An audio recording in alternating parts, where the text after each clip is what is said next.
Good day, here are the top stories from the Philippine News Agency. We open October with a watch on a major weather disturbance. Super Typhoon Julian has left the Philippine area of responsibility but not for good, as it is likely to re-enter the country tomorrow.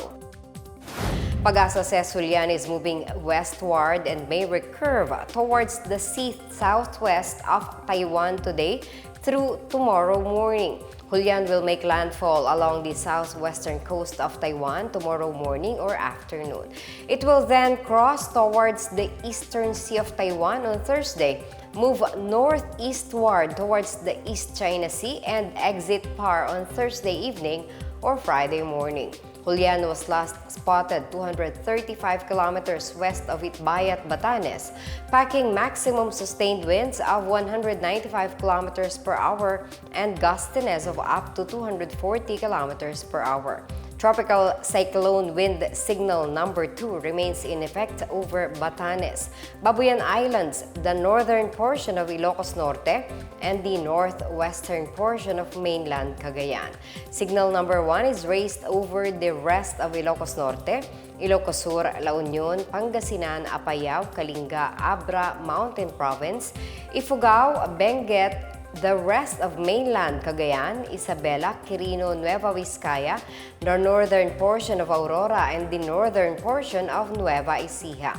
Julian continues to bring stormy weather over Batanes, Babuyan Islands, and Ilocos Norte, and drains with gusty winds over Cordillera Administrative Region, the rest of Ilocos Region, and the rest of Cagayan Valley. Central Luzon will experience cloudy skies with scattered rains and thunderstorms due to the super typhoon's trough, while Metro Manila, Calabarzon, and Mimaropa will have partly cloudy to cloudy skies with isolated rain showers or thunderstorms. The rest of the country may also expect partly cloudy to cloudy skies with isolated rains or thunderstorms.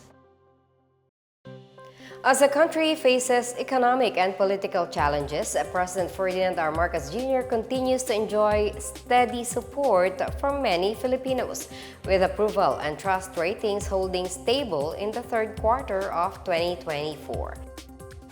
In the most recent Pulse Asia survey held from September 6 to 13, Marcos received a 50% approval and trust rating, slightly lower than June's 53% satisfaction rating.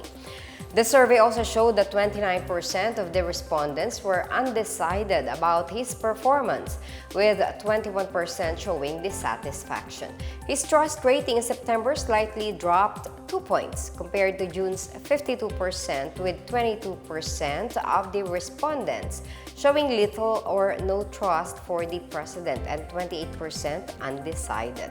Marcos's highest support came from Balance Luzon with a satisfaction rating of 61%, followed by Metro Manila and Visayas with 52%, yet the least satisfactory ratings were documented in Mindanao with just 26%. Meanwhile, President Marcos' trust rating was highest in Balance Luzon at 64%, while the lowest was recorded in Mindanao at 21%. Within the Class D income category, his approval and trust rating were both at 52%. On the other hand, Vice President Sara Duterte's approval rating went down from 69% in June to 60% in September, along with a decrease in trust rating from 71% to 61%. For other government officials, Senate President Jesus Cordero continued to have a significant presence with a 60% approval rating and 56% trust rating, while House Speaker Martin Romualdez received a 32% approval rating and 31% trust rating. Meanwhile, a separate pahayag survey by Publicus Asia conducted from September 15 to 19 showed that President Marcos' approval rating remained stable at 43%, down by only 1 point from the previous quarter. His trust rating also showed minimal movement, dipping slightly from 33% to 32%. Support for the president was strongest in Central and North Luzon, while Mindanao again recorded the lowest ratings. On the other hand, Vice President Sara Duterte's ratings continued to decline in the Pahayag survey, with approval dropping to 40% and trust falling to 33%. The pollster attributed this decline to recent controversies involving the office of the Vice President. The Commission on Elections has officially kicked off the week-long filing of certificates of candidacy for the 2025 national and local elections, starting today, October 1 until October 8. More than 18,000 positions are up for grabs in the upcoming elections. According to COMELEC, aspirants vying for a total of 18,280 elective posts are expected to file their COCs across the country, officially joining the 2025 elections. Positions to be filed include 12 Senate seats, 254 seats in the House of Representatives, 82 governorships, 149 city mayors, and 1,493 municipal mayors, among others. The Bangsamoro Autonomous Region in Muslim Mindanao will also elect 25 members of parliament and 40 party representatives. Agri-Party List Representative Wilbert Lee was the first to file his senatorial bid for the 2025 midterm elections. Meanwhile, COMELEC Chairperson George Erwin Garcia says under COMELEC Resolution number 11045, substitution of candidates due to withdrawal will no longer be allowed after the October 8 deadline. However, he clarified that substitution will still be permitted if a candidate dies or is disqualified. In such cases, the substitute must either share the same family name or belong to the same political party. Candidates holding public appointive positions will be deemed resigned upon filing their COCs. COMELEC also announced that only 4 companions will be allowed inside the venue for each aspirant. Meanwhile, the period for filing COCs for the Bangsamoro parliamentary elections has been moved to November 4 to 9, 2024 following a Supreme Court decision excluding Sulu from the region. The Department of Agriculture has temporarily banned the importation of poultry products from France due to an outbreak of avian influenza. DA Secretary Francisco Tiu Laurel Jr. said France reported an outbreak of high pathogenicity avian influenza to the World Organization on Animal Health last August 7.